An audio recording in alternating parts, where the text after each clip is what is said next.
దేవుని కొలుస్తున్నాం. మీరందరూ బాగున్నారా? దేవుని కృప వల్ల అందరూ క్షేమిచ్చాడు, బలమిచ్చావు.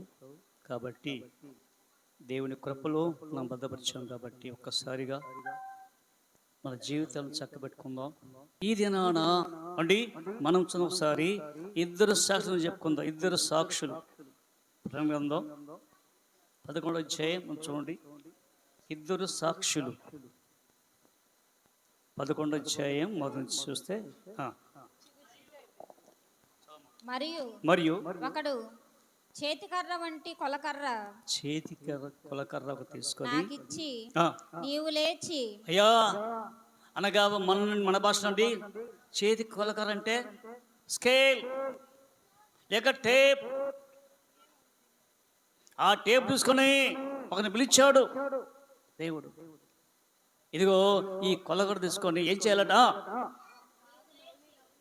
నీవు లేచి దేవుని ఆలయమును బలిపీఠమును కొలత వేసి ఆలయములో చూడండి. దేవుని ఆలయమును బలిపీఠము. బలిపీఠం ముందు ఉంటుందా? ఆలయం ముందు ఉంటుందా? దేవుని ఆలయమును బలిపీఠం అంటే ఆ యొక్క ఆలయం బయట ఉంటుంది. బలి బలి బలి బలి అంటే దేవుని ఆలయమును బలిపీఠమును కొలతవేయి. ఏంటండి అనగా నీ యొక్క హృదయాన్ని, నీ హృదయమైన ఆలయమును ఎంత కొలుతుంది? ఏమేమి ఉన్నాయి నీలో? నిన్ను కొల చూస్తే తక్కువ అవుతావా? మనకు తెలుసు. మెనీ టెకుల్ పర్సన్. ఎవరి కాలంలో ఎవరికి ఏ రాజు?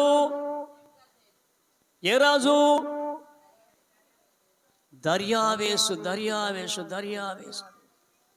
అంటే నెబుకద్నెజరు యొక్క కుమారుడే చెప్పాలంటే మనవడు. కానీ కుమారుడుగా స్వీకరించాం. కాబట్టి అక్కడనే ఈ దినాన నిన్ను కొలత వేయబోతున్నాడు, నీ హృదయాన్ని, నీ ఆలయంలో. కాబట్టి ఇక్కడ కొలకర తీసుకో. ఇదిగో ఆలయమును గినడి, అదిగో బలిపీఠమును కొలతవే. ఆలయములో పూజించు వారిని లెక్క పెట్టుము. ఏంటి ఎంతమంది పూజిస్తున్నారు అనగా దేవుని ప్రార్థించేవారు ఎంతమంది అయ్యా? లెక్క పెట్టు. ఎందుకని లెక్క పెట్టాలా అంటే ఆలయంలో ఏముందంట? పూజ చేస్తారంటే ప్రార్థన చేసేవారంత లెక్క పెట్టు. ఆలయమునకు వెలుపటి ఆవరణమును కొలత వేయక విడిచిపెట్టుము. అంటే వెలుపటి ఆవరణం అంటే ప్రహరీ ముందు ఉంటుంది అన్నమాట. ఆవరణం మనమేంటే వరండా అంటాం. వరండా విడిచిపెట్టది. అది అన్యుల కంటే దేవుని ఎరువు విడిచిపెట్టు. అది అన్యులకు ఇయ్యబడెను. వారు 42 నెలలు పరిశుద్ధ పట్టణమును కాలితో త్రొక్కుదురు. ఈ దేవుని ఎరుగుబడట 42 నెలలు అంటే 1260 దినాలు. ఎన్ని రోజులు అండి?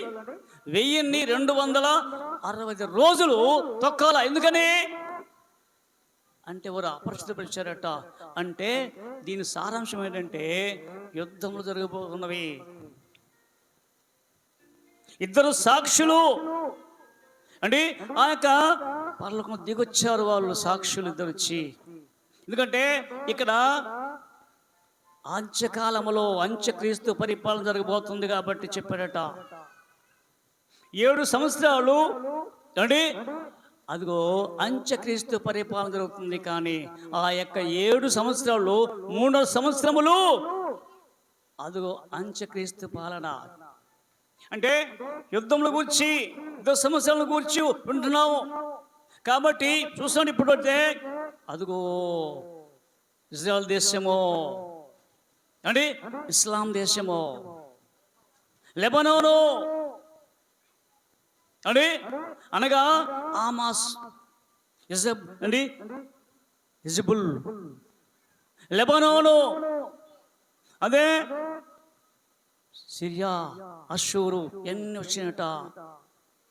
కాబట్టి ముందుగానే అండి అదిగో 2022 సంవత్సరం ఫిబ్రవరి నెల 4వ తారీఖున ఎవరెవరికి యుద్ధం అండి?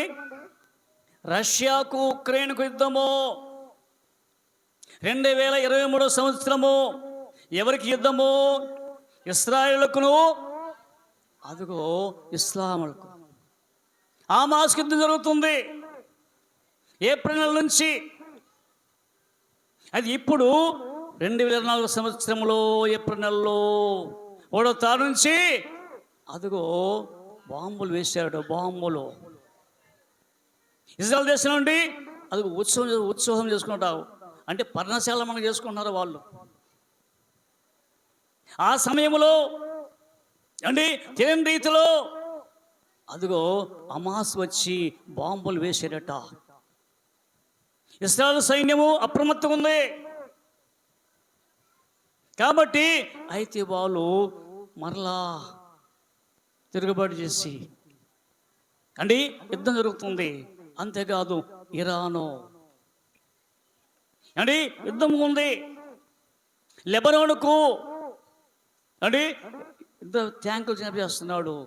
కానీ ఇవన్నీ యుద్ధానికి ప్రారంభం కాబట్టి అంతే ముందుగా దాని చెప్పన్నట్టుగా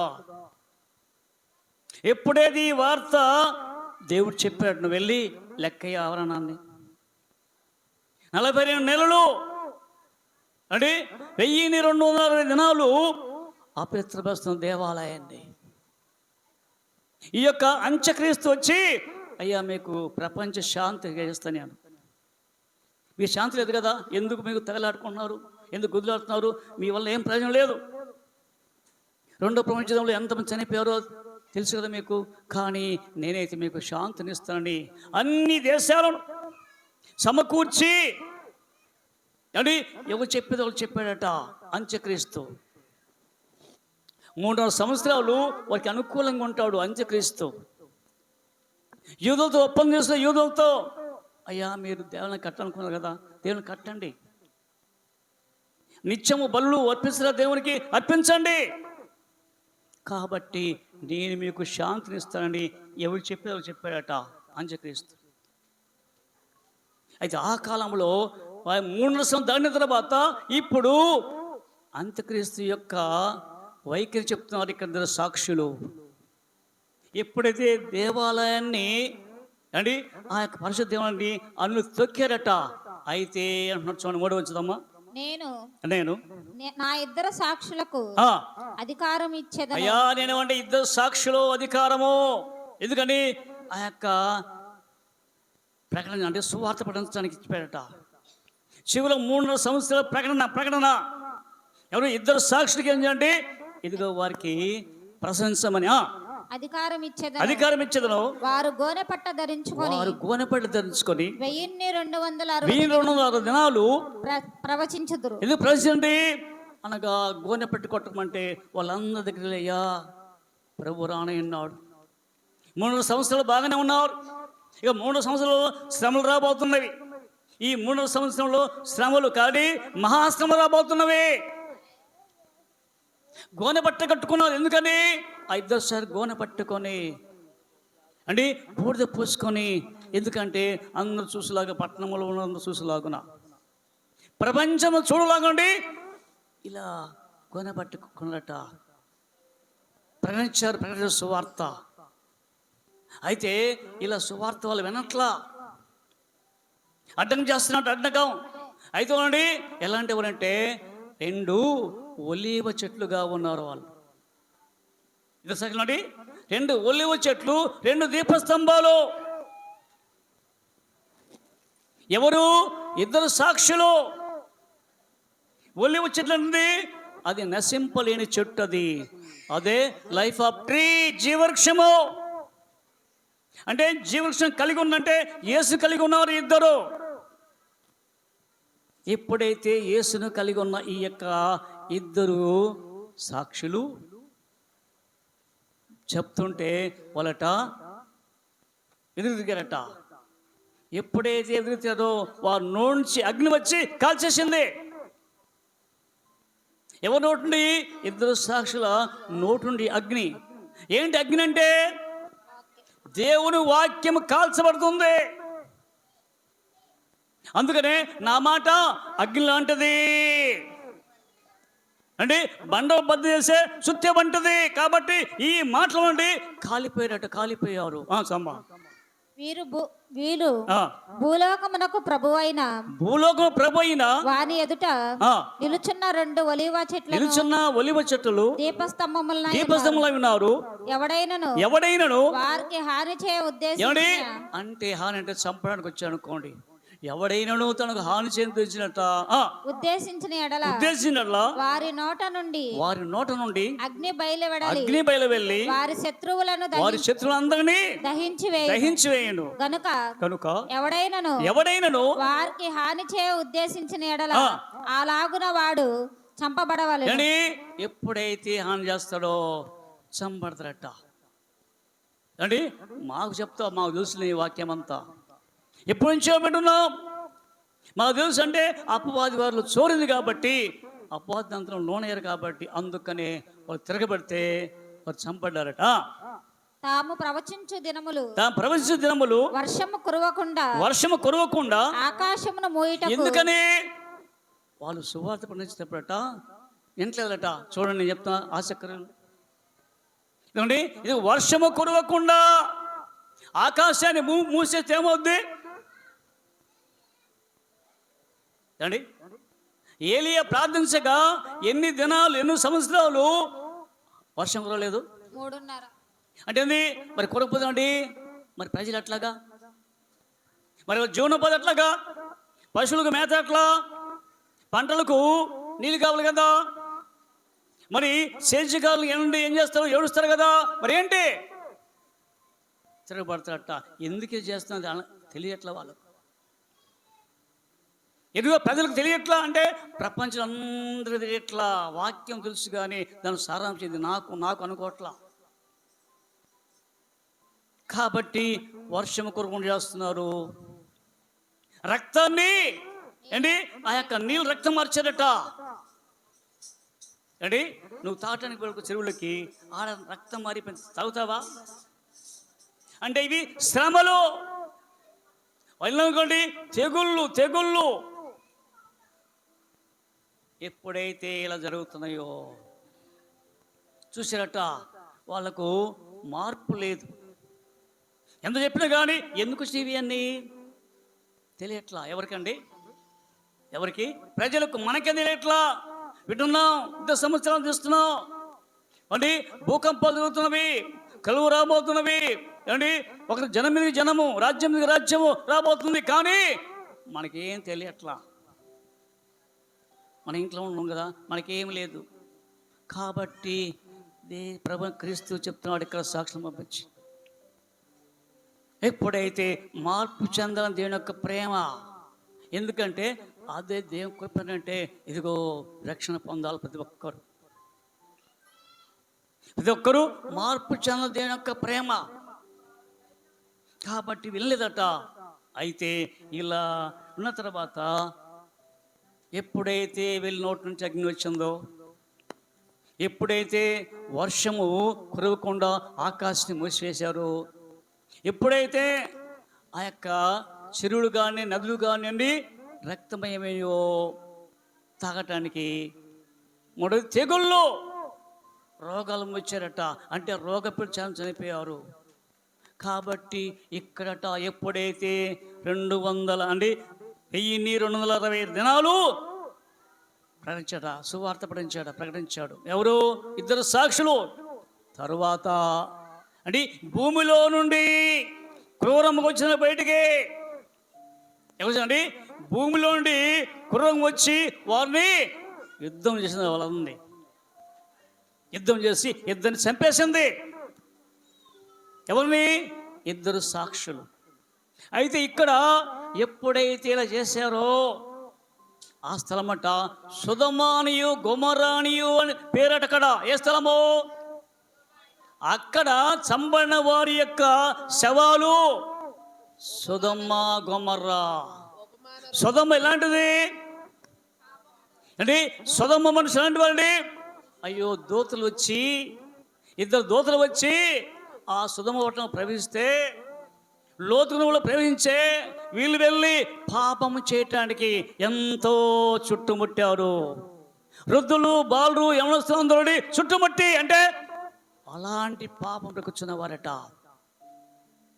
సువార్త చెప్తున్న వినట్లా. అంటే ఏమైపోయారు?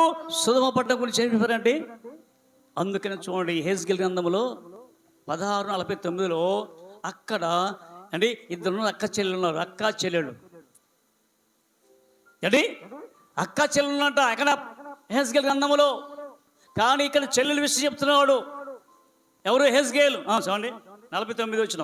నీ చెల్లెలైన సొదొమ చేసిన దోషమేదనగా దానికి అమ్మా ఏం చేస్తాం? నీ చెల్లెైనా అదిగో సొదొమ చేసిన దోషం ఏంటంటే దాని కుమార్తెకును కలిగిన గర్వమును అనేది ఏంటంట. ఎప్పుడైతే ఉన్న స్థితిలో ఉన్నారో, అంటే ఆ యొక్క దేశంలో అంట కరువు ఏమి లేదు, సమృద్ధి ఆహారం ఉంది, కొదువేం లేదు. కానీ ఎప్పుడైతే వీళ్ళట గర్వించారట, ఎవరండి? సుధమ మనుషుల కలిగిన గర్వమును ఆహార సమృద్ధి. ఆహారం అంటే ఎప్పుడైతే ఆహారం సమృద్ధి ఉందంటే ఏం చేస్తారట? గర్వము ఆహార సమృద్ధి. నిర్విచారమైన సుఖస్థితి. ఏంటా సుఖస్థితి అంటే? విచారము లేకుండా సుఖస్థితి. సుఖం అంటే వెండ తెలియదు, బయటకు వెళ్ళి అంటే శ్రమ పడడం తెలియదు.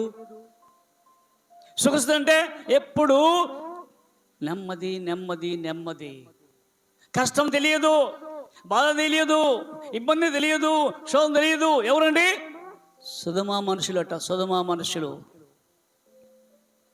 ఆ స్థలం అలాగ ఉంటే అందుకని వీళ్ళట ఆ స్థలం అంటే సొదొమ పట్టణం అన్న స్థలం అంట. అది సొదొమ పట్టణం గురించి చెప్తున్నా అంటే అది గర్వించి ధన సమృద్ధి, రోజులు ధనం ఉందంటే ధనం ఎక్కువైపోయి గర్వం ఎక్కువైపోయి చేయడానికి ఆయన చేస్తారట. అందుకని చేశారు వీళ్ళు. మరి ఐగుప్తు అంటే ఉంది.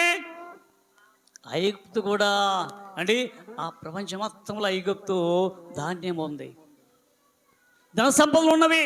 అందుకనే మోషే అంటాడు చూడొకసారి హెబ్రీ పత్రిక 11:26 విశ్వాసం బట్టి మోషే పెద్దవాడైనప్పుడు విశ్వాసం బట్టి ఐగుప్తులో ధనము ధనము ధనము ఏం చూసినా కానీ ఎక్కువ ధనము ధనము డబ్బు డబ్బు డబ్బు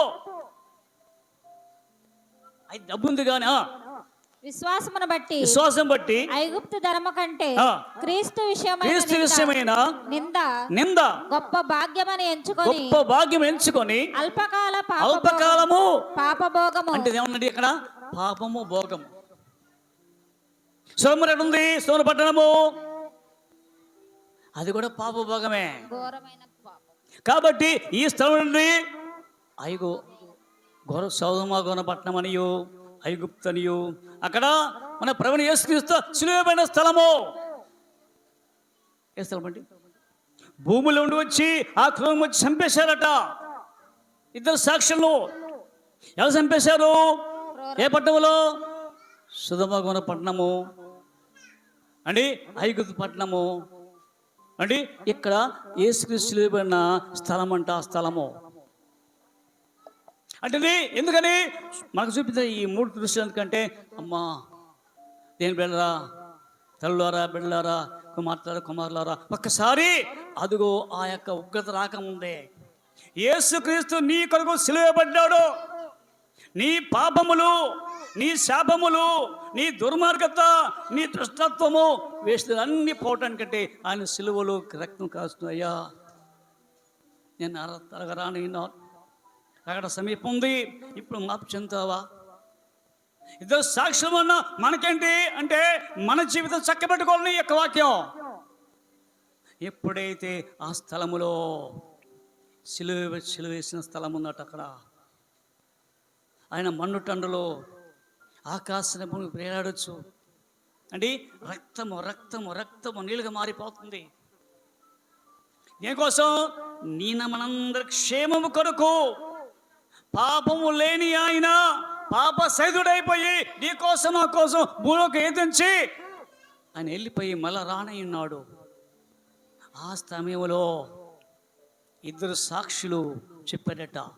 ముందు చెప్పారు, ఏం చెప్పారు వాళ్ళకు? ఏం చెప్పారు? అయ్యా, అపవాది రాబోతుంది, నేనే క్రీస్తు అంటాడు, కాబట్టి మీరే చేయండి. అందుకు చూడండి ఒకసారి ప్రకటన గ్రంథం 13:12. ప్రకటన 13:12. అది ఆ మొదటి కోర మృగం కొన్న అధికారం చేస్తాడని దాని ఎదురు చేయుచున్నది. మరియు చావు దెబ్బ తగిలి బాగుపడి ఉన్న ఆ మొదటి మృగమునకు. చూడండి, ఈ మృగమట అయ్యా మృగానికి నమస్కారం చేయకూడదు, ఇది సారాంశము. అయితే ఈ 13 ఏముంది? 13లో అది ఆకాశం నుండి భూమికి మనుషులు ఎదుట అగ్ని దిగి వచ్చినట్టు. ఏం చేస్తున్నట్టు? అది ఆకాశం నుండి భూమి, ఆకాశం దిగి అగ్ని దిగి వచ్చి కాల్చి వేస్తున్నట్ట. ఎవరు? ఈ క్రూర మృగము. ఈ క్రూర నుండి దానికి అధికారం ఇచ్చారు. క్రూర మృగానికి అంటే ఆ మృగమే అంత్యక్రీస్తు.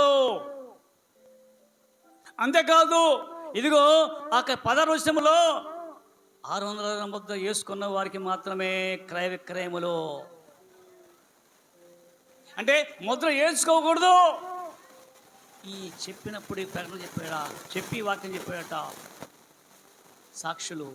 అయితే ఏం జరిగిందంట చివరికి? చూడమ్మా, 10వ వచనం, 11:10. ఈ ఇద్దరు ప్రవక్తలు భూనివాసులను బాధించినందున భూనివాసులు వారి గతి చూచి సంతోషించుచు. ఎందుకని? వచ్చి చంపేస్తుందట క్రూర మృగం వచ్చి చంపడాలా.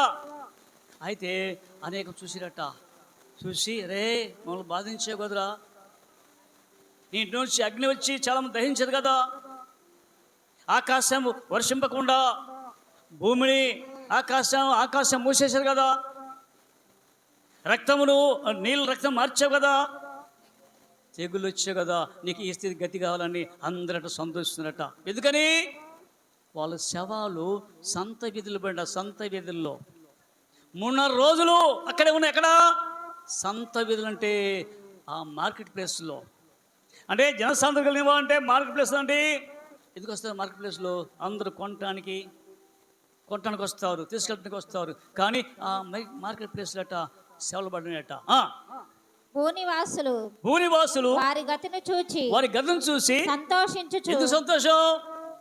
మంచి చెప్తే వారికి చూడట, ఇది అలా సావాలనుకున్నాడు. ఎవరండి? నీకు మంచి మార్గం చూపిస్తుంటే మనమేంటండి? వాడు సావాలా. ఎప్పుడైతే ఆ భూనివాసులట వాని గతి అంటే వాని స్థితిని అంటే వాడు పడిన స్థితిని చూసి, అదిగో యేసుప్రభుట చూసినట్ట గతి. యెషయా నుండి ఎరుకో పన్ను వెళుచున్న వ్యక్తి ఆ మార్గములో అండి అనేక మంది దొంగలు వచ్చి కొట్టి కొరపాలతో వెళ్ళిపోయారట. ఆ గతి చూశారు ఎవరన్నా? ముందు యాజకుడు ఇచ్చాడు, లేవిడు ఇచ్చాడు, పక్కకి వెళ్ళిపోయారు. కానీ సమరుడు వచ్చి ఆ గతిని చూచి ఏడుస్తున్నాడు. అక్కడికి వచ్చి వెళ్ళి దగ్గర పోయి జాలిపడి కనికరపడి దగ్గర వెళ్ళి అయ్యో నూనె ద్రాక్షరసం పోసి కట్లు కట్టి తన వాహనం ఎక్కించుకొని ఆ పూటకొల్ల వాటికి తీసుకెళ్ళినట్టుగా. అది వీళ్ళు అట్లా చేయలేదు. ఏమండి? ఆ గది చూసి ఏమన్నారండి? సంతోషిస్తున్నారా? సంతోషించు ఉత్సహించుచు ఒకరినొకడు కట్నములు ఒకరికంటే గిఫ్ట్. రే చూసావా, మన అప్పాలు చనిపోయారా, వాడు లేకపోయేసరికి మనకు సంతోషము.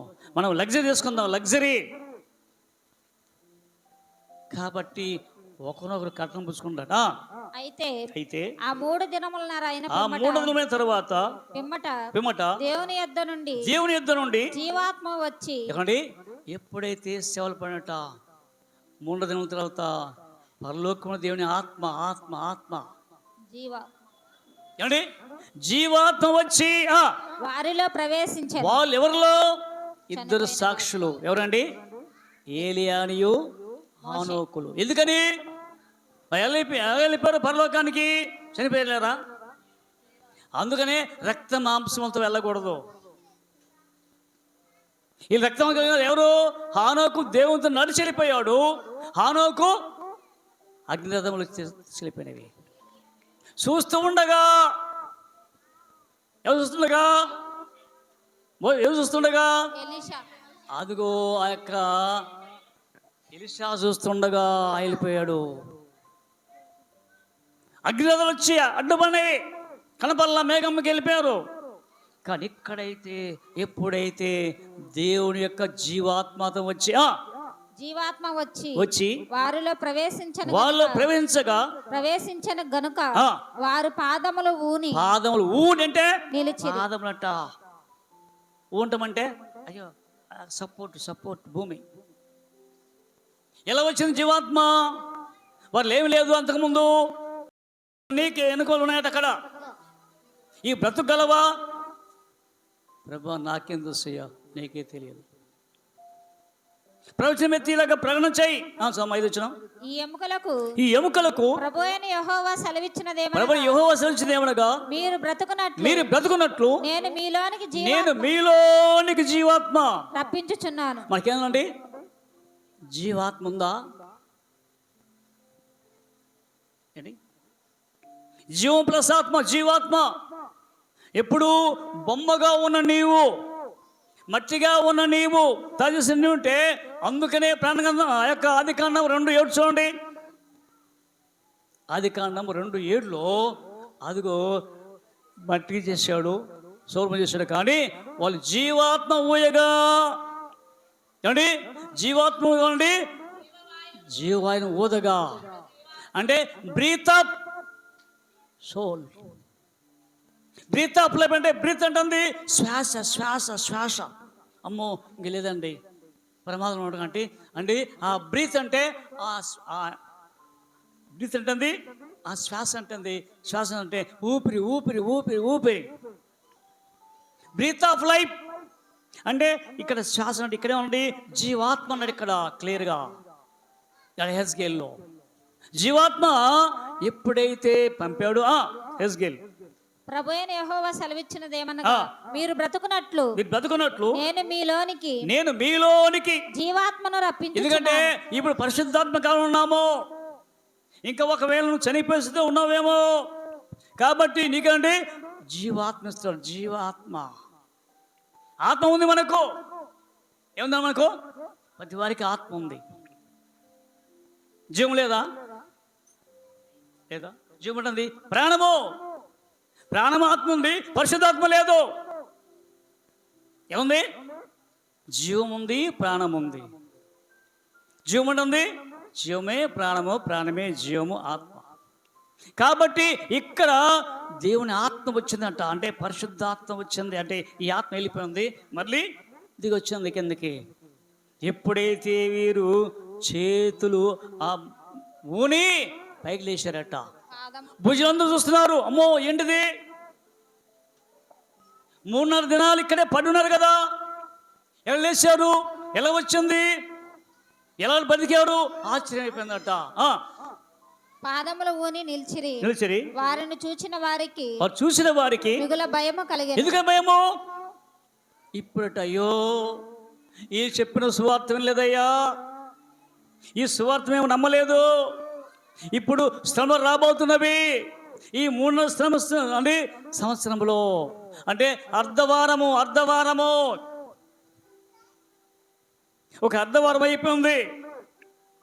అర్ధవారం అంటే 3.5 సంవత్సరాలు. వారం అంటే 7 సంవత్సరాలు. ఇక్కడ 3.5 సంవత్సరాలు ప్రకటించారు ఎవరు? ఆ 2 సాక్షులు. 3.5 దినం అంటే 3.5 సంవత్సరాలు, 1260 రోజులు చెప్పి చెప్పి చెప్పి. ఎందుకంటే దిగొచ్చేందుకో మేము చనిపోయాం, మేము ఆయనతో వెళ్ళిపోయాం, మళ్ళీ వచ్చాం, మేము చంపబడ్డాం. కాబట్టి ఇప్పుడైనా మార్పు చెందుతారా?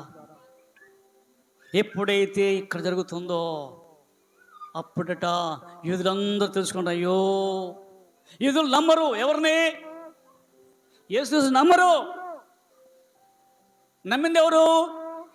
అన్ని జనులు నమ్మారు, వెళ్ళిపోయారు. కానీ వీళ్ళు నమ్మరు కదా. అప్పుడట నిజమే తిరుగుబాటు చేస్తారు. యొక్క అంత్యక్రీస్తుతో తిరుగుబాటు చేసి యుద్ధం చేస్తారట. అయితే ఈ యుద్ధంలో ఏం చేయాలంటే వీళ్ళే ఓడిపోతారు. ఎవరు? యూదులు. యూదులు అరణ్యానికి వెళ్ళిపోతారు. అరణ్యానికి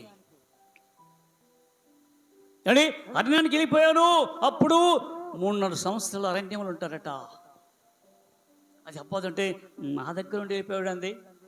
కానీ అపోదట మళ్ళీ అన్ని సైన్యం కూర్చుకొని అరణ్యంలోకి వెళ్తాడు. అరణ్యంలోకి వెళ్తాడు. అది వీళ్ళు వెళ్ళి అరణ్యంలోకి వెళ్ళి అక్కడికి వెళ్ళారట.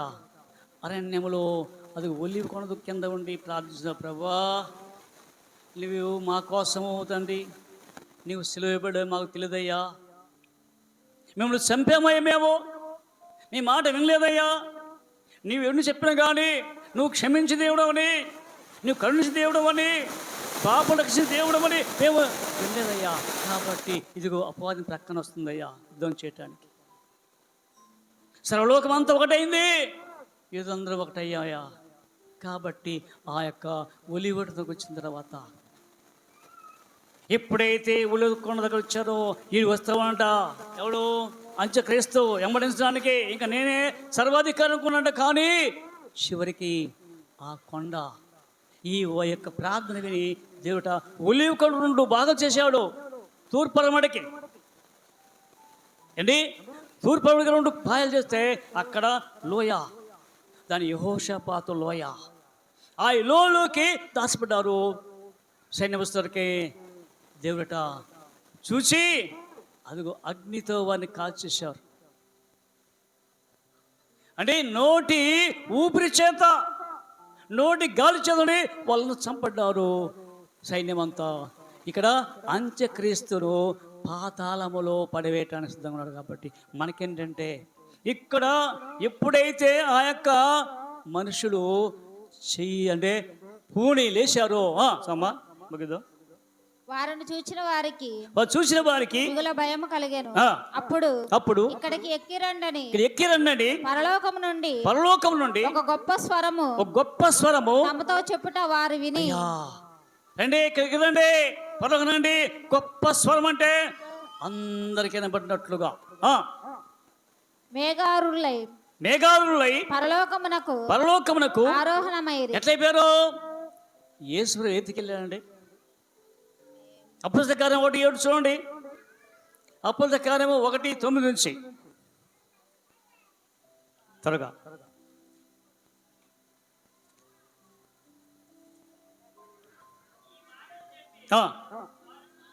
వారు చూచుండగా ఆయన ఆరోహణం ఆయను.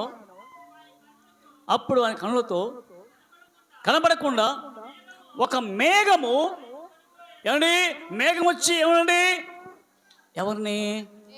యేసుక్రీస్తు. అయ్యో ప్రభువా, చూస్తూ ఉండగానే డిసప్పియర్ అయిపోయాడు, మాయమైపోయాడు అని చూస్తున్నట్ట. ఎవరండి? శిష్యులందరూట. అయితే దేవుడు వచ్చి, ఓ గలిలయ మనుషులారా, మీరెందుకు అలా చూస్తున్నారు? యేసుక్రీస్తు ఎలా వెళ్ళిపోయాడు అలాగ మళ్ళీ వస్తాడు. ఎక్కడికి? ఈ కొండ మీదకి వస్తాడు. అలాగనే క్రీస్తు వారట ఇదిగో మేఘముతో కొట్టుకోబడతాడు. ఎవరండి? ఎవరు? 2 సాక్షులు. కాబట్టి ఆలోచిస్తున్నావా? మనమేమండి ఈ సాక్ష్యం ఏంటంటే నీకు నాకు వర్తించాలని ఆశ. ఇప్పుడైనా ప్రభును చేర్చుకోండి. చేర్చుకున్న వారు ఇంకా ప్రభుతో సాగు కలిగి ఉండండి. మేము రక్షింపడాలంటే కాదట. ప్రతిరోజు ఆయన పాదం మీద కూర్చొని ఏడ్చి అయ్యా నీ రాజ్యానికి వస్తానా అంటే శుద్ధి చేసుకోవాలి. శుద్ధి నీ పేరు జీవనంలో ఉన్నటువంటి ప్రతిరోజు మానవులు కాబట్టి తప్పు చేస్తాం. ఆ తప్పండి రోజు సరిదిద్దుకోవాలా. రోజు దాన్ని తీసేసుకొని అయ్యా నీకు నీ యొక్క దోషం ఉంది, నన్ను జ్ఞాపకం చేసుకో అని ఎప్పుడైతే నీవు పశ్చాత్తాపడతావో ఇక్కడ 2 సాక్షులు ఈ రీతిగా రక్షింపడిన వాళ్ళే, దేవుని నడిచిన వాళ్ళే. కానీ సుధమ పట్టణం లాగా ఉండొద్దు, సుధమ పట్టణం లాగొద్దు, ఐగుప్తులాగా ఉండొద్దు. అదిగో సిలువ స్థలం చూడండి. అది చనిపోయారు కదా, అనగా యేసు చనిపోయిన స్థలములే ఇద్దరు సాక్షులు చంపబడ్డారు కాబట్టి అందుకని దేవుళ్ళు ఆలోచన చేసి దినములు చెడ్డవి కనుక సమయం పోనీ యొక్క మన జీవితం చక్క పెట్టుకొని ప్రభుతో ఉండాలంటే మన జీవితం చక్క పెట్టుకొని ఆయనతో ఉండాలని కోరుచు దిగుదేమాలు దీవిస్తుందాక చిన్న ప్రాణం చేసుకుందాం. కృప మహిమ గల మా పళ్ళు గొప్ప తండ్రి మీకున్నారు ఉన్న ప్రభా. ఈ ప్రణగ్రంథ ధ్యానాలు ప్రభా మేమైతే విపులముగా చెప్పలేకపోయినా కానీ కొద్ది నిమిషాలు ప్రభా మాకు తెలిసిన జ్ఞానముతో ప్రభా మీరు మాతో మాట్లాడిన దేవానికి ఉన్నారు. అది నీ స్వరమే కానీ ప్రభా, నీ వాక్యమే కానీ ప్రభా, మేము నీ దాసులం ప్రభా, నీ పని మనుషులం ప్రభా. ఒక్కసారి మా మాట జ్ఞాపకం చేసుకొని కుడి వచ్చిన సంఘంతో మాట్లాడిన దేవానికి ఉన్నారు. వీళ్ళందరూ ప్రార్థిస్తున్నాం ప్రభా. ఇంకా అనేక మంది ప్రభా నీ యొక్క సన్నిధికి వస్తున్నారు కానీ తమ జీవితాలను ప్రభా సంపూర్ణముగా పరిపూర్ణముగా సమర్పించుకోలేదు ప్రభా. కాబట్టి వారికి విషయం ప్రార్థిస్తూ, ఎందుకంటే ప్రభా నీ స్వరక్తమిచ్చి కొన్న సంఘం ప్రభా. కాబట్టి ఒకసారి గమనించి అశ్రద్ధ కాకుండా ప్రభా మేమైతే శ్రద్ధ కలిగిన వారమై ఈ వాక్యములను సారాంశం గ్రహించి మంతరంగాని దినదినము ప్రభా శుద్ధి చేసుకుని సాగం దిశను తండ్రి. ఇదిగో తండ్రి ఆవరణము తండ్రి అన్ని తండ్రి వారు పరిశుద్ధ పట్టణాన్ని ప్రభా 42 దినాలు తండ్రి అప్పగించండి. అలాంటి వారిని ప్రభా నువ్వు ప్రేమతో ప్రేమించి వారిని కూడా తండ్రి రక్షించుకున్నావు ప్రభా. అయితే మేము కూడా తండ్రిమే, మేము కూడా తండ్రి నిన్ను కలిగిన వారమే. కాబట్టి ఒకసారిగా ఒకవేళ మాలో తండ్రి కాని విషయం అంటే మీరు దినదినం ప్రభా మా కొరకు ప్రార్థిస్తున్నారు ప్రభా. కాబట్టి మేము ఎలాగా ప్రాంతాలు మాకు నేర్పించి సాయం తెచ్చేయం తండ్రి. కుడిపించిన కుటుంబాలను దీవించండి, బలిలో బలపరచండి, మంచి ఆరోగ్యం చెప్పి ప్రభా ముందున్న కరుణ నడిపించి సాయం తెచ్చేయమని యేసుక్రీస్తు నామమున ప్రార్థిస్తున్నాం తండ్రి. ఆమేన్.